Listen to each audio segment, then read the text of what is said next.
Sistem ekskresi. Materi IPA kelas 8 SMP. Disusun oleh Supriyadi, SPD. Dari SMP Negeri 1 Takeran. Sistem pengeluaran dalam tubuh. Dibagi menjadi 3. Sistem defekasi. Proses pengeluaran sisa-sisa pencernaan. Contoh feses. Sistem sekresi. Proses pengeluaran sisa-sisa metabolisme yang masih berguna bagi tubuh. Seperti enzim dan hormon. Sistem ekskresi. Proses pengeluaran sisa metabolisme yang sudah tidak berguna bagi tubuh. Seperti urin, keringat, karbon dioksida, air, cairan empedu. Sistem ekskresi manusia. Mengapa kacamata berembun saat bernapas? Mengapa sering buang air kecil saat cuaca dingin? Mengapa kita berkeringat saat cuaca panas? Fungsi sistem ekskresi. Menurunkan kadar zat produk metabolisme. Melindungi sel-sel tubuh dari makanan yang bersifat racun. Menjaga keseimbangan cairan tubuh atau homeostatis. Membantu mempertahankan suhu tubuh. Alat ekskresi. Ginjal. Kulit. Hati. Paru-paru. Ginjal. Letak ginjal. Tubuh memiliki 2 ginjal yang bentuknya seperti kacang merah. Ginjal terletak di bagian kanan dan kiri tulang pinggang di dalam rongga perut. Letak ginjal kanan lebih rendah dari ginjal kiri, karena ginjal kanan harus berbagi tempat dengan hati di bagian atasnya. Ini adalah posisi ginjal di rongga perut. Ginjal. Ureter. Kandung kemih. Uretra. Struktur ginjal. Korteks. Medula. Kaliks. Kapsul fibros. Pelvis renalis. Ureter. Ginjal terdiri dari 3 bagian utama. Korteks. Terdapat nefron yang terdiri dari badan Malpighi dan tubulus. Medula. Terdiri dari tubulus contortus dan collectivus. Pelvis renalis. Struktur nefron. Nefron terdiri dari kapsul Bowman, glomerulus, tubulus proksimal, tubulus distal, tubulus collectivus, lengkung Henle. Pada satu unit ginjal terdapat 1 juta nefron. Nefron merupakan unit terkecil dari ginjal. Setiap nefron terdiri dari 1 badan Malpighi, 2 saluran nefron. Terdiri dari tubulus contortus proksimal dan tubulus contortus dista. Badan Malpighi mengandung glomerulus yang diselubungi oleh kapsula Bowman. Glomerulus bentuknya seperti anyaman pembuluh darah untuk menyaring darah.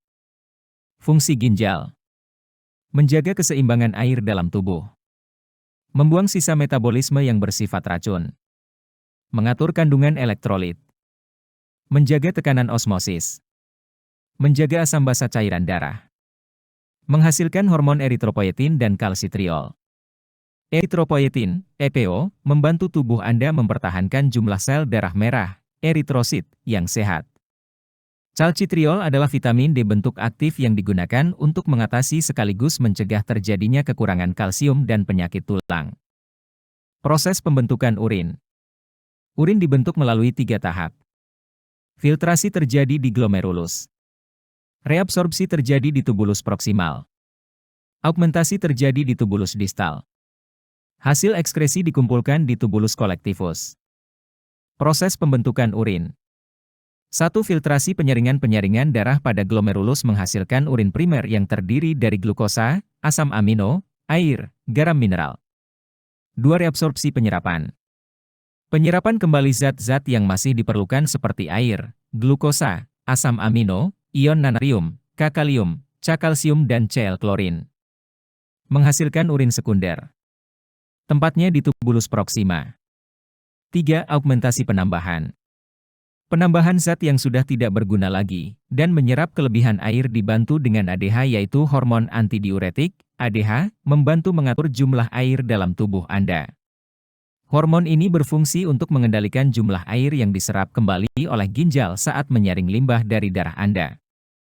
Menghasilkan urin sesungguhnya yaitu berupa air, urea, asam urat, kreatinin, kreatin, garam mineral, zat warna empedu. Terjadi di tubulus dista.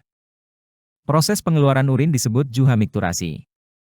Dimulai dari ginjal, ureter, kantung kemih, uretra. Jumlah urin yang dikeluarkan sebanyak 200-300 ml. Proses mikturasi dimulai dari ginjal ureter kantung kemih uretra. Faktor yang mempengaruhi jumlah urin. Hormon antidiuretik. Suhu atau cuaca. Gaya hidup dan aktivitas. Usia. Kondisi kesehatan. Jumlah air yang diminum. Kulit. Letak kulit. Kulit adalah lapisan terluar yang membungkus seluruh tubuh. Sebagian besar ditumbuhi rambut. Struktur kulit. Kulit terbagi 3 lapisan. 1. Lapisan epidermis. 2. Lapisan dermis. 3. Lapisan hipdermis. Bagian-bagian kulit. Rambut. Keringat. Pori-pori. Kelenjar minyak. Kelenjar keringat. Arteri. Vena. Jaringan adiposa atau lemak. Akar rambut. Jaringan saraf. Struktur epidermis kulit. Sel-sel mati pada permukaan kulit. Lapisan tanduk. Lapisan tidak berpigmen. Lapisan berpigmen. Lapisan sel duri. Lapisan pembentuk sel baru. Struktur kulit. Lapisan epidermis. Stratum corneum disebut juga lapisan kulit ari. Stratum lucidum adalah lapisan tidak berpigmen dan tidak berinti. Stratum granulosum merupakan lapisan berpigmen. Stratum spinosum disebut juga dengan lapisan duri. Stratum germinativum merupakan lapisan pembentuk sel-sel baru lapisan dermis. Rambut akar, kelenjar keringat, kelenjar minyak, pembuluh darah dan saraf. Hipodermis. Jaringan ikat bawah atau lemak. Berfungsi menahan suhu tubuh dan sebagai cadangan makanan. Fungsi kulit. Melindungi tubuh. Mengatur suhu tubuh. Mengeluarkan keringat. Membentuk vitamin D. Menentukan warna kulit. Proses pembentukan keringat. Ketika suhu tubuh meningkat, kelenjar keringat akan memberi respon ke hipotalamus di otak. Untuk mengirim balik ke kelenjar kulit untuk mengeluarkan keringat, tetapi jumlah keringat yang dihasilkan tidak sama. Hal ini bertujuan supaya suhu tubuh tetap. Proses pembentukan keringat dapat dijelaskan secara ringkas sebagai berikut. Ketika suhu tubuh meningkat, pembuluh darah akan melebar. Selanjutnya mengirim sinyal ke hipotalamus untuk mengeluarkan enzim. Enzim merangsang kelenjar keringat untuk mengambil zat garam dan merangsang pori-pori kulit untuk terbuka dan mengeluarkan keringat yang mengandung air, garam, dan urea. Faktor yang mempengaruhi jumlah keringat. Aktivitas tubuh. Suhu atau cuaca. Kondisi kesehatan. Emosi. Hati. Letak hati. Hati merupakan organ bagian dalam manusia yang berukuran paling besar. Mempunyai berat sekitar 1,5 kg atau sekitar 3-5% dari berat badan. Hati berada di bagian atas sebelah kanan abdomen dan di bawah tulang rusuk. Struktur hati. Hati dalam tubuh kita terdiri dari 2 lobus utama, yaitu lobus kiri dan kanan.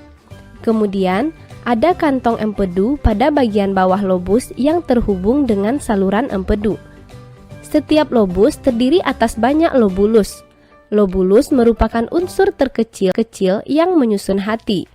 Struktur lobulus berbentuk segi 6 dengan panjang kurang lebih 1 mm. Bagian luar hati dilindungi oleh kapsula hepatika. Dalam jaringan hati terdapat beberapa pembuluh darah, yaitu arteri hepatika dan vena porta hepatika. Jaringan hati tersusun atas sel-sel hepatosit. Antar lapisan hepatosit dipisahkan oleh lakuna, sedangkan antara hepatosit satu dengan hepatosit yang lain dipisahkan oleh kanalikuli. Fungsi hati. Menyimpan energi dalam bentuk glikogen. Menyimpan berbagai vitamin. Menghasilkan zat kimia yang diperlukan tubuh. Menetralkan racun. Menghasilkan cairan empedu. Sebagai organ ekskresi, hati mampu memproduksi cairan empedu secara terus-menerus. Cairan empedu berasal dari penghancuran hemoglobin yang sudah tua. Hemoglobin ini akan diuraikan menjadi hemin, zat besi, dan globin. Zat besi dan globin akan disimpan di dalam hati, lalu dikirim ke sumsum tulang merah. Sementara itu, hemin akan dirombak menjadi bilirubin dan biliverdin. Bilirubin dan biliverdin ini merupakan zat warna bagi empedu dan mengandung warna hijau biru. Zat warna tersebut di dalam usus akan mengalami oksidasi menjadi urobilin. Urobilin lalu diekskresikan di dalam tubuh serta memberi warna kekuningan pada feses dan urin. Produksi cairan empedu oleh hati. Hati mampu mengekskresi cairan empedu sebanyak 800-1000 ml. Cairan empedu mengandung air, asam empedu, garam empedu, kolesterol, fosfolipid, atau lisitin, zat warna empedu atau pigmen bilirubin dan biliverdin, serta beberapa ion. Fungsi cairan empedu. 1. Mencerna dan mengemulsikan lemak dalam usus. 2. Mengaktifkan lipas. 3. Mengubah zat yang tidak larut menjadi zat yang larut dalam air. 4. Membentuk urea dan amoniak. Paru-paru. Alat ekskresi yang terakhir adalah paru-paru. Tubuh kita memiliki sepasang paru-paru yang terletak di dalam rongga dada. Paru-paru terdiri dari trakea, bronkus, bronkiolus, dan alveolus. Sistem ekskresi paru-paru. Sebagai alat ekskresi, paru-paru berfungsi mengeluarkan uap air dan karbon dioksida. Karbon dioksida dan air dari metabolisme diangkut oleh darah ke paru-paru kemudian dibuang dengan cara difusi di alveolus. Gangguan sistem ekskresi. Gangguan sistem ekskresi pada ginjal diantaranya diabetes mellitus, diabetes insipidus, albuminuria, nefritis. Batu ginjal yaitu pengendapan kristal kalsium fosfat menjadi batu ginjal.